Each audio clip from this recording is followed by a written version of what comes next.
cho kê lu chia za ư xí nhia xí lu lo chê chỉ tao vì tia tê lao y tư lừa chỉ bỏ rong nhưng chỉ muốn nó ư tao lo xí lu nó chê y xia cho kê lu chê xin du mu đê phải kê chia nhớ mu nhia có ua y xia e chỉ giờ nhớ giờ cũ e lu của mua thìa ly chỉ bóng mò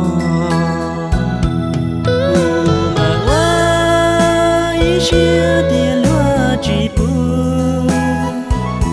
giờ chỉ lu mu la chơi chỉ tao, kê ngâm trao, u chia cho thằng gió,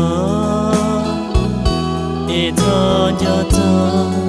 lu của mùa thia chỉ bóng mò, rau nó ư tao.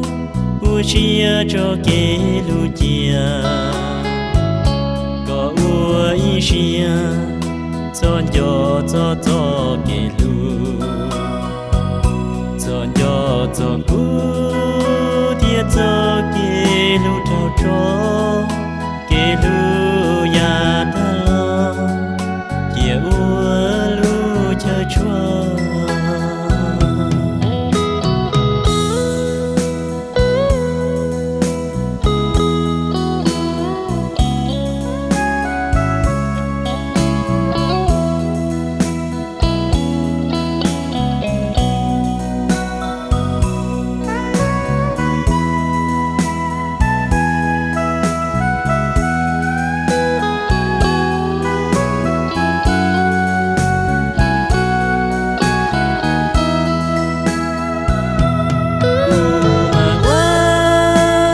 chia tiền lúa chỉ pu,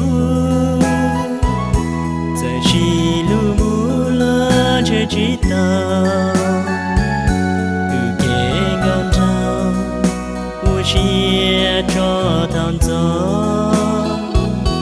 e gió cho gió, lu của mùa thia chỉ bóng mò, rau nó ư tao. Chia cho kê lu chia có ua y xia chọn cho kê lu chọn cho cú tia cho kê lu cho